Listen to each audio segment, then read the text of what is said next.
Welcome to Pratyush सीएचएससी classes को आज जो गांधी जुगर आज एक आंदोलन विषय देखा सिविल डिसओबिडियंस मूवमेंट बा आईनी अमान्य आंदोलन आईनी अमान्य आंदोलन कौन ना असहयोग आंदोलन परिसमाप्ति पर गांधीजी प्रति जो जनसमर्थन वृद्धि पाई लोकमानंकर जनसमर्थन लोकमानंकर समर्थन वृद्धि पाई यापर बहु घटना घटी जाइथिला भारतीय स्वाधीनता संग्रामर यही पट्टभूमि रे एवं सन्त्रासवादर जन्म यह विरोध में ब्रिटिश सरकार दमन लीला साइमन कमिशन को प्रत्याख्यान इत्यादि घटना घटी जाइथिले मध्य इंग्रेज सरकार सचेतन होई नथिले एवं ब्रिटिश साम्राज्यवादर विरोध में अन्य एक हुंकार देथिले महात्मा गांधी केबे ना 1930 मसीहा 1930 मसीह रे 1930 मसीह रे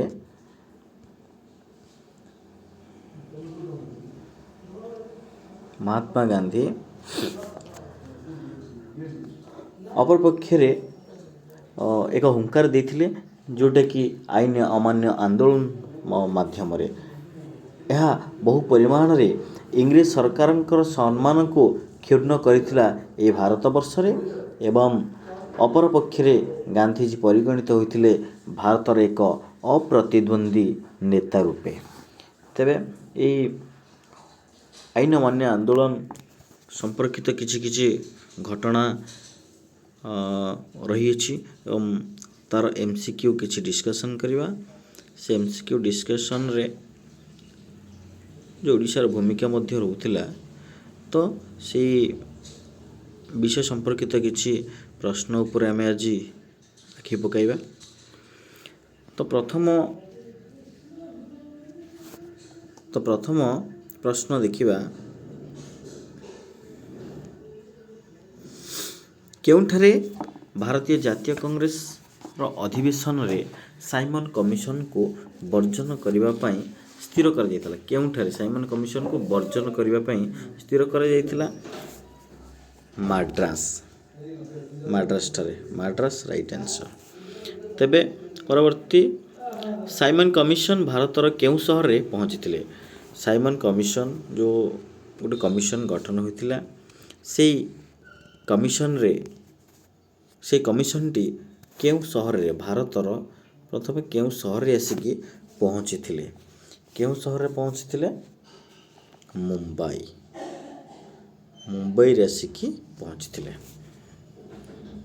एवं परवर्ती प्रश्न केउंठारे साइमन कमिशन प्रतिवाद शोभायात्रा रे जवाहरलाल नेहरू और गोविंद बल्लभ पंत पुलिस लाठीमाडर शिकार होते केउंठारे साइमन कमिशन विरुद्ध जो प्रतिवाद होता से प्रतिवाद शोभायात्रा रे जवाहरलाल नेहरू एवं गोविंद बल्लभ पंत को ये पुलिस लाठीमाडर शिकार होगा पड़ता बा से माने शिकार होइथिले।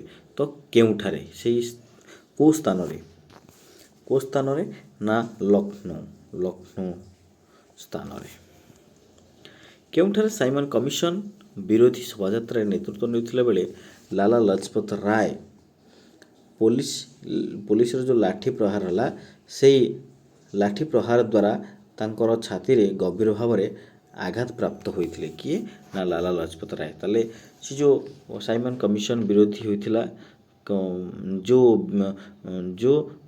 विरोधी शोभायात्रा रे कि लाला लजपत राय से पुलिस रो लाठी प्रहार द्वारा से आघात प्राप्त होइथिले। तो केउंठारे सेटा अनुष्ठित होइथिला केउंठारे होइथिला ना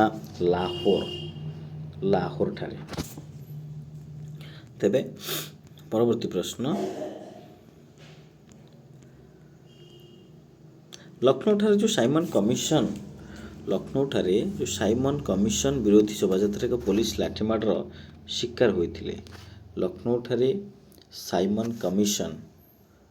साइमन कमिशन विरोधी शोभायात्रा रे किए पचारिछि किए ताले किए जो लखनऊ ठारे अनुष्ठित होइथिले जो साइमन कमिशन जो शोभायात्रा रे ତାଙ୍କ ବିରୁଦ୍ଧରେ ଯେଉଁ କୁହାଯାଉଥିଲା ସେହି ସମୟରେ କିଏ ଏ ପୋଲିସର ଲାଠିମାଡ଼ରେ ଶିକାର ହୋଇଥିଲେ? ନା ଜବାହରଲାଲ ନେହେରୁ। କିଏ? ଜବାହରଲାଲ ନେହେରୁ। ପରବର୍ତ୍ତୀ ପ୍ରଶ୍ନ, ସାଇମନ କମିଶନ ବିରୋଧୀ ଶୋଭାଯାତ୍ରାର ନେତୃତ୍ୱ ନେବା ସମୟରେ ପୋଲିସ ଲାଠି ପ୍ରହାରରେ ଆଘାତ କାରଣରୁ କିଏ 1928 ନଭେମ୍ବର 27ରେ ମୃତ୍ୟୁବରଣ କରିଥିଲେ? କିଏ? ସାଇମନ କମିଶନ ବିରୋଧୀ ଯେଉଁ ଶୋଭାଯାତ୍ରା ହେଉଥିଲା ସେହି ସମୟରେ ପୋଲିସ ଲାଠିମାଡ଼ ଯେଉଁ ପ୍ରହାରରେ 1928 ମସିହାରେ କାହାର ମୃତ୍ୟୁ ହୋଇଥିଲା? ତାହେଲେ ମୃତ୍ୟୁବରଣ କିଏ କରିଥିଲେ? ଲାଲା ଲଜପତ ରାୟ। ଲାଲା ଲଜପତ ରାୟ। ତେବେ ପରବର୍ତ୍ତୀ ପ୍ରଶ୍ନ, କେଉଁଠାରେ ଭାରତୀୟ ଜାତୀୟ କଂଗ୍ରେସର ଅଧିବେଶନରେ ପୂର୍ଣ୍ଣ ସ୍ୱରାଜ ପ୍ରସ୍ତାବ ଗୃହୀତ ହୋଇଥିଲା? କେଉଁଠାରେ ପୂର୍ଣ୍ଣ ସ୍ୱରାଜ ପ୍ରସ୍ତାବ କେଉଁଠାରେ ଗୃହୀତ ହୋଇଥିଲା? ଲାହୋରଠାରେ।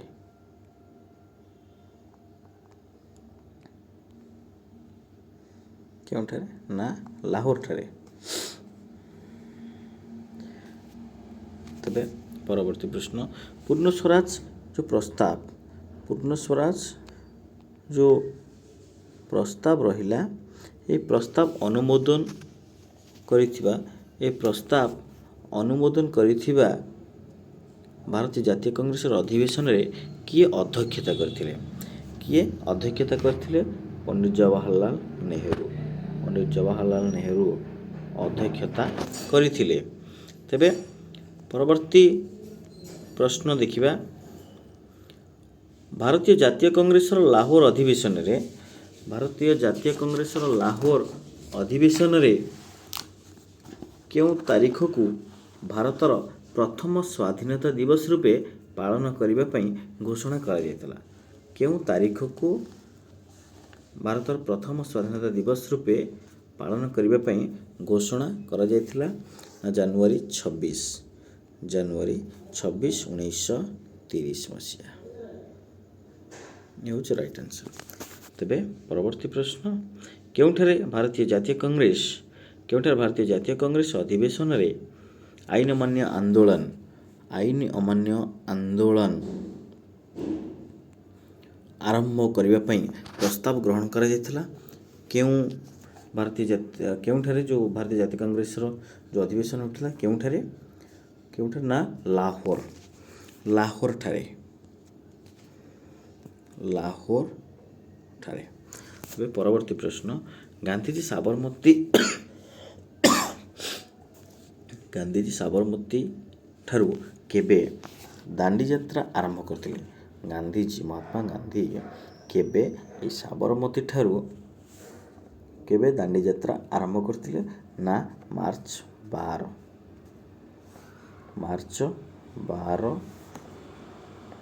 1930 ମସିହା। ମାର୍ଚ୍ଚ 12। ତେବେ ପରବର୍ତ୍ତୀ ପ୍ରଶ୍ନ, କେବେ ଗାନ୍ଧିଜୀ ଲବଣ ଆଇନ ଭଙ୍ଗ କରିବା ଉଦ୍ଦେଶ୍ୟରେ ଦାଣ୍ଡି ସମୁଦ୍ର ଉପକୂଳଠାରେ ମୁଠାଏ ବାଲି ଉଠାଇଥିଲେ? କେବେ? ନା ଏପ୍ରିଲ 6 ଆସିବ। April 6 right answer. ଏପ୍ରିଲ 6।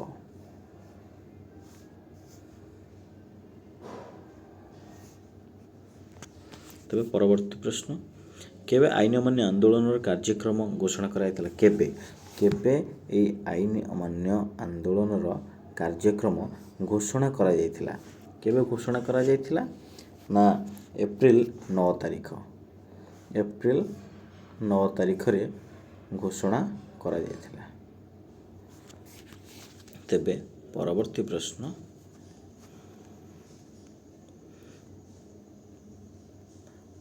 ଆଇନ ଅମାନ୍ୟ ଆନ୍ଦୋଳନ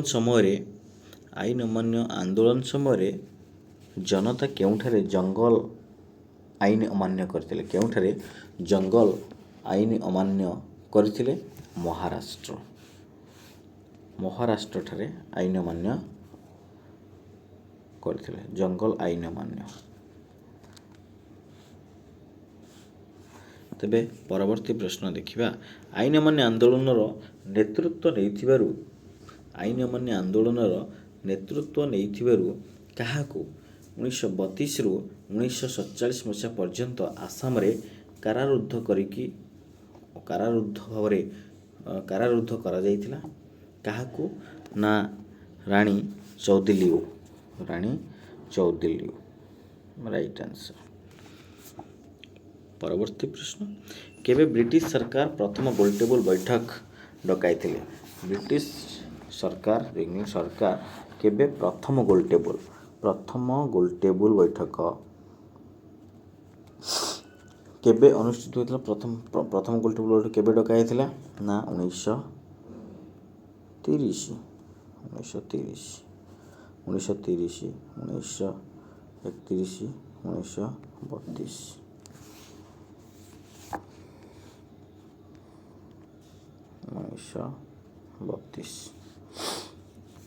ତେବେ ପ୍ରଥମ ଗୋଲଟେବୁଲ ବୈଠକ 1930। ପ୍ରଥମ ଗୋଲଟେବୁଲ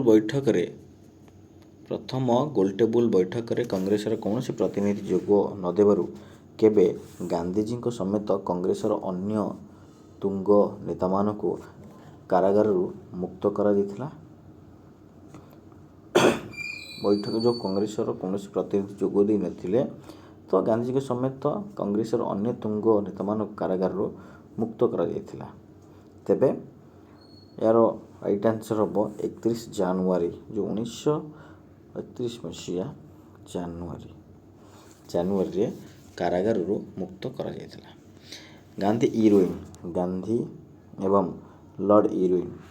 କ୍ୱେଶ୍ଚିନ୍ ଆସିବ ଯେ ସେ ସମୟରେ ବଡ଼ଲାଟ କିଏ ଥିଲେ? ନା ଲର୍ଡ଼ ଇରୱିନ୍। କେଉଁ ସମୟରେ?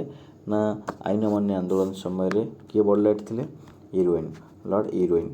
ତ ଗାନ୍ଧୀ ଏବଂ ଇରୱିନ୍, ଗାନ୍ଧୀ ଯେଉଁ ପ୍ରସ୍ତାବ ଗୁଡ଼ିକ ତାଙ୍କୁ ଦେଇଥିଲେ ଯେ ଏଇ ପ୍ରସ୍ତାବ କୁ ଲାଗୁ କରାଯାଉ, ପରିବର୍ତ୍ତନ କରାଯାଉ, ତ ଗାନ୍ଧୀ ଇରୱିନ୍ଙ୍କ ମଧ୍ୟରେ ଏକ ଚୁକ୍ତି ସମ୍ପାଦିତ ହୋଇଥିଲା, ଯେଉଁଟାକି ଗାନ୍ଧୀ ଇରୱିନ୍ ପ୍ୟାକ୍ଟ ମଧ୍ୟ କୁହାଯାଏ।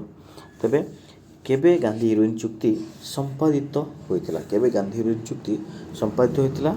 ନା ତାର ପରବର୍ତ୍ତୀ ବର୍ଷ, ଯେଉଁ 1931 ମାର୍ଚ୍ଚ 5ରେ। Right answer. ତେବେ ପରବର୍ତ୍ତୀ ପ୍ରଶ୍ନକୁ ଯିବା।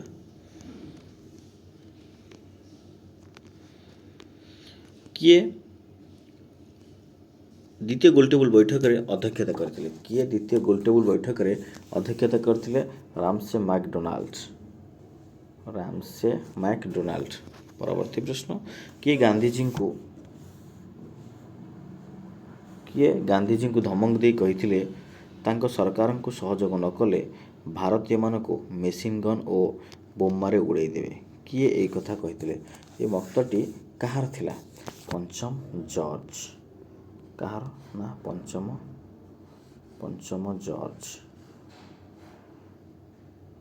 ଜର୍ଜଙ୍କର ଏହି ଉକ୍ତିଟି ଥିଲା। ତେବେ ପ୍ରଧାନମନ୍ତ୍ରୀ ରାମସେ ମ୍ୟାକଡୋନାଲ୍ଡଙ୍କ ଦଳିତ ବା ହରିଜନ ଶ୍ରେଣୀର ଲୋକଙ୍କ ପାଇଁ ପୃଥକ୍ ନିର୍ବାଚନ ମଣ୍ଡଳୀ ଘୋଷଣା ପ୍ରତ୍ୟାହାର ଦାବିରେ ଗାନ୍ଧିଜୀ କେବେ ପୁନରାୟେରାଡା କାରାଗାରରେ ଆମରଣ ଅନଶନ ଆରମ୍ଭ କରିଥିଲେ? କେବେ? ତେବେ ସେପ୍ଟେମ୍ବର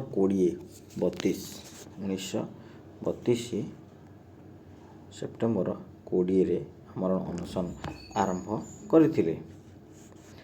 ଏବଂ ପରବର୍ତ୍ତୀ ପ୍ରଶ୍ନ। ତୃତୀୟ ଗୋଲଟେବୁଲ ବୈଠକ କେବେ ଆରମ୍ଭ ହୋଇଥିଲା?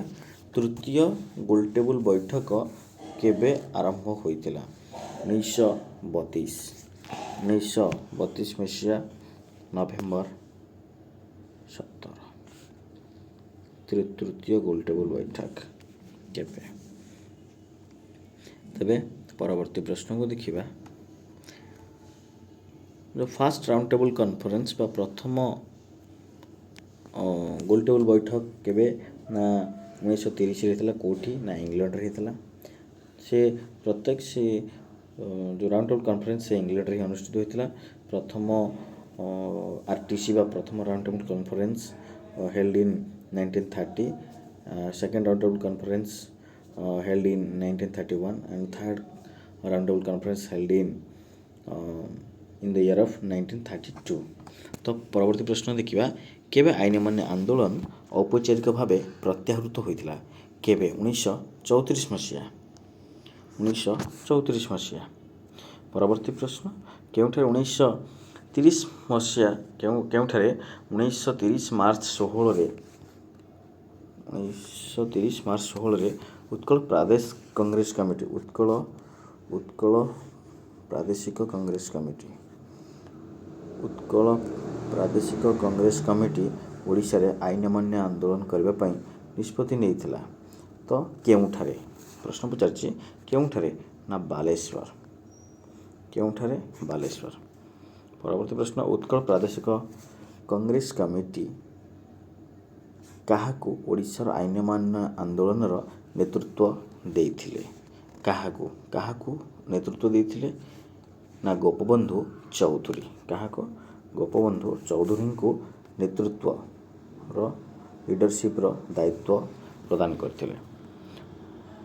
କେବେ ଓଡ଼ିଶାରେ ଲବଣ ଆଇନ ଭଙ୍ଗ କରିବା? କେବେ ଓଡ଼ିଶାରେ ଲବଣ ଆଇନ ଭଙ୍ଗ କରିବା ପାଇଁ 21 ଜଣ ସତ୍ୟାଗ୍ରହ ଇଞ୍ଚୁଡ଼ି ଅଭିମୁଖେ ବାଲେଶ୍ୱରର ଯେଉଁ ଇଞ୍ଚୁଡ଼ି ଅଛି ସେ ଇଞ୍ଚୁଡ଼ି ଅଭିମୁଖେ କଟକ ସ୍ୱରାଜ ଆଶ୍ରମରୁ ପଦଯାତ୍ରା ଆରମ୍ଭ କରିଥିଲେ। କେଉଁଠିକି? ନା ଇଞ୍ଚୁଡ଼ି ଅଭିମୁଖେ। କେବେ ଆରମ୍ଭ କରିଥିଲେ? ନା ଏପ୍ରିଲ 6 1930 ଏପ୍ରିଲ 6। ପରବର୍ତ୍ତୀ ପ୍ରଶ୍ନ, କେବେ ଇଞ୍ଚୁଡ଼ିଠାରେ ଲବଣ ଆଇନ ଭଙ୍ଗ ହୋଇଥିଲା? କେବେ ଇଞ୍ଚୁଡ଼ିଠାରେ ଲବଣ ଆଇନ ଭଙ୍ଗ ହୋଇଥିଲା? ନା ଏପ୍ରିଲ 13ରେ ଓଡ଼ିଶା ଯେଉଁ ଇଞ୍ଚୁଡ଼ିଠାରେ ଲବଣ ଆଇନ ଭଙ୍ଗ କରାଯାଇଥିଲା। Right answer. ପରବର୍ତ୍ତୀ ପ୍ରଶ୍ନକୁ ଯିବା, ଇଞ୍ଚୁଡ଼ିଠାରେ କିଏ ପ୍ରଥମେ ଲବଣ ଆଇନ ଭଙ୍ଗ କରିଥିଲେ?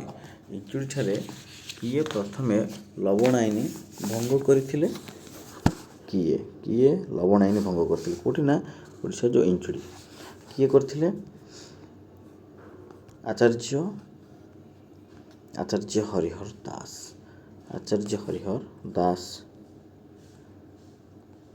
ଇଞ୍ଚୁଡ଼ିଠାରେ ଲବଣ ଆଇନ ଭଙ୍ଗ କରିଥିଲେ। ଏବଂ ପରବର୍ତ୍ତୀ ପ୍ରଶ୍ନ ଦେଖିବା, କେଉଁଠାରେ ମଥୁରା ମୋହନ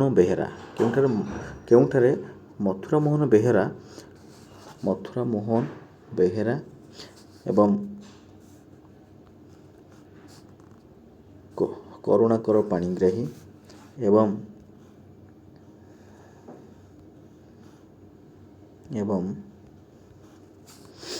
ନୀଳାମ୍ବର ଦାସ ଲବଣ ଆଇନ ଭଙ୍ଗ କରି ଗିରଫ ହୋଇଥିଲେ?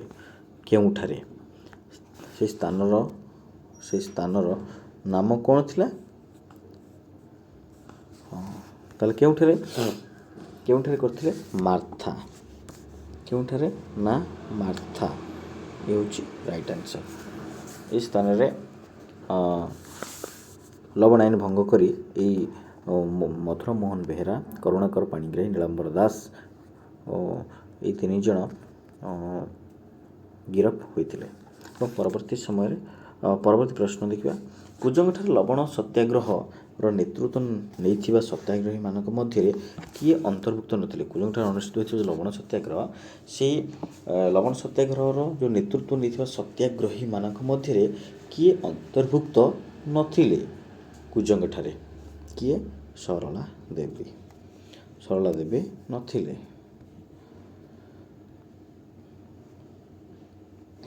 ପରବର୍ତ୍ତୀ ପ୍ରଶ୍ନ ଦେଖିବା, ନୀଳକଣ୍ଠ ଦାସ ଜଗନ୍ନାଥ ରଥ କେଉଁ ଜିଲ୍ଲାରେ ଲବଣ ସତ୍ୟାଗ୍ରହର ନେତୃତ୍ୱ ନେଇଥିଲେ? ନୀଳକଣ୍ଠ ଦାସ ଆସିଲେ ପୁରୀ। ଓକେ, ପୁରୀ ଜିଲ୍ଲାର ନେତୃତ୍ୱ ନେଇଥିଲେ। ଲବଣ ସତ୍ୟାଗ୍ରହର ନେତୃତ୍ୱ ନେଇଥିଲେ କେଉଁ ଜିଲ୍ଲାରେ? ନା ପୁରୀରେ। କିଏ? ଜଗନ୍ନାଥ ରଥ ଏବଂ ନୀଳକଣ୍ଠ ଦାସ। ପରବର୍ତ୍ତୀ ପ୍ରଶ୍ନ, କେଉଁ ଜିଲ୍ଲାରେ ବିଶ୍ୱନାଥ ଦାସ ନିରଞ୍ଜନ ପଟ୍ଟନାୟକ? କେଉଁ ଜିଲ୍ଲାରେ ବିଶ୍ୱନାଥ ଦାସ ନିରଞ୍ଜନ ପଟ୍ଟନାୟକ ଏବଂ ଶଶିଭୂଷଣ ରଥ, ଦିବାକର ପଟ୍ଟନାୟକ, ସରଳା ଦେବୀ, ମାଳତୀ ଦେବୀ ଲବଣ ସତ୍ୟାଗ୍ରହର ନେତୃତ୍ୱ ନେଇଥିଲେ କେଉଁ ଜିଲ୍ଲା? ବିଶ୍ୱନାଥ ଦାସ, ନିରଞ୍ଜନ ପଟ୍ଟନାୟକ, ଶଶିଭୂଷଣ ରଥ। ଏମାନଙ୍କ ନାମ ଅନୁସାରେ ମଧ୍ୟ ଶଶିଭୂଷଣ ରଥ ଏସ୍ପିଆର୍ ଓମେନ୍ସ କଲେଜ ଯେମିତି ବ୍ରହ୍ମପୁରରେ ଅଛି। ତ ଜାଣିବା ଆମେ ଏମାନଙ୍କ ନାଁ ଯେତେବେଳେ ଆସିବ ଜଣାପଡ଼ିଯିବ ଯେ ଏମାନେ ଗଞ୍ଜାମ ଜିଲ୍ଲାର ଥିଲେ। ଗଞ୍ଜାମ ଜିଲ୍ଲାର ଥିଲେ। ତାହେଲେ କେଉଁ ଜିଲ୍ଲାରେ ବିଶ୍ୱନାଥ ଦାସ, ନିରଞ୍ଜନ ପଟ୍ଟନାୟକ, ଶଶିଭୂଷଣ ରଥ, ଦିବାକର ପଟ୍ଟନାୟକ ଏବଂ ସରଳା ଦେବୀ, ମାଳତୀ ଦେବୀ ଲବଣ ସତ୍ୟାଗ୍ରହର ନେତୃତ୍ୱ ନେଇଥିଲେ କେଉଁ ଜିଲ୍ଲାରେ? ନା ଗଞ୍ଜାମ ଜିଲ୍ଲା। ଏବଂ ପରବର୍ତ୍ତୀ ପ୍ରଶ୍ନ, ଶ୍ରୀଜଙ୍ଗଠାରେ ଚୌକିଦାର କର ବିରୋଧୀ ଆନ୍ଦୋଳନ, ଶ୍ରୀଜଙ୍ଗଠାରେ ଚୌକିଦାର କର ବିରୋଧୀ ଆନ୍ଦୋଳନ କେବେ ଆରମ୍ଭ ହୋଇଥିଲା? 33 ନମ୍ବର କହୁଛି କେବେ ଆରମ୍ଭ ହୋଇଥିଲା ଶ୍ରୀଜଙ୍ଗଠାରେ? ମେ ମାସରେ, ଯେଉଁଟାକି 1931 ମେ ମାସରେ। ପରବର୍ତ୍ତୀ ପ୍ରଶ୍ନ, କେଉଁଠାରେ ଗୌରମୋହନ ଦାସ ଓ ବିଦ୍ୟାଧର ରଥଙ୍କ ନେତୃତ୍ୱରେ ଚୌକିଦାରୀ କର ବିରୋଧୀ ଆନ୍ଦୋଳନ ଆରମ୍ଭ ହୋଇଥିଲା? କେଉଁଠାରେ ଗୌରମୋହନ ଦାସ ଏବଂ ବିଦ୍ୟାଧର ରଥଙ୍କ ନେତୃତ୍ୱରେ ଚୌକିଦାରୀ କର ବିରୋଧୀ ଆନ୍ଦୋଳନ ଆରମ୍ଭ ହୋଇଥିଲା? ତାହେଲେ କେଉଁଠାରେ? ନା ଶ୍ରୀଜଙ୍ଗଠାରେ। ଶ୍ରୀଜଙ୍ଗ ସ୍ଥାନରେ। ପରବର୍ତ୍ତୀ ପ୍ରଶ୍ନ ଏବଂ ଆଜି ଆଲୋଚନାର ଶେଷ ପ୍ରଶ୍ନ, କେବେ ଓଡ଼ିଶାରେ ଆଇନ ଅମାନ୍ୟ ଆନ୍ଦୋଳନର ପରିସମାପ୍ତି ଘଟିଥିଲା? କେବେ? ଯେମିତି ଆମେ କହିଲେ ଯେ ଲବଣ ଆଇନ ଯେଉଁ ଭଙ୍ଗ ହୋଇଥିଲା କେବେ? ନା ଏପ୍ରିଲ 13ରେ, 1930 ଏପ୍ରିଲ 13 ଦିନ ଭଙ୍ଗ ହୋଇଥିଲା। ସେମିତି ଆଇନ ଅମାନ୍ୟ ଆନ୍ଦୋଳନର ଏ ଓଡ଼ିଶାରେ ପରିସମାପ୍ତି କେବେ ଘଟିଥିଲା? 1934 ମସିହା। 1934 ମସିହାରେ ଏଇ ଆଇନ ଅମାନ୍ୟ ଆନ୍ଦୋଳନ ସିଭିଲ୍ ଡିସୋବିଡ଼ିଏନ୍ସ ବା ସିଭିଲ୍ ଡିସୋବିଡ଼ିଏନ୍ସ ମୁଭମେଣ୍ଟ ଏହି ସରିଥିଲା, ପରିସମାପ୍ତି ଘଟିଥିଲା ଓଡ଼ିଶାରେ 1934 ମସିହାରେ। 1934 ମସିହାରେ ଏହି ଆନ୍ଦୋଳନର ପରିସମାପ୍ତି ଘଟିଥିଲା। ତ ଆଜିର ଏ ଅଧ୍ୟାୟରେ ଯେଉଁ ପ୍ରଶ୍ନ ଉତ୍ତର ଡିସ୍କସନ୍ ହେଲା ଏଗୁଡ଼ାକ ମଧ୍ୟ ବହୁତ important for your council exams. ତେଣୁ ତୁମେ ତୁମ ନିଜର ନୋଟ୍ରେ ମଧ୍ୟ ଲେଖିପାରିବ। ଏହାର ମଧ୍ୟ ମୁଁ ଯେଉଁ ରାଇଟ୍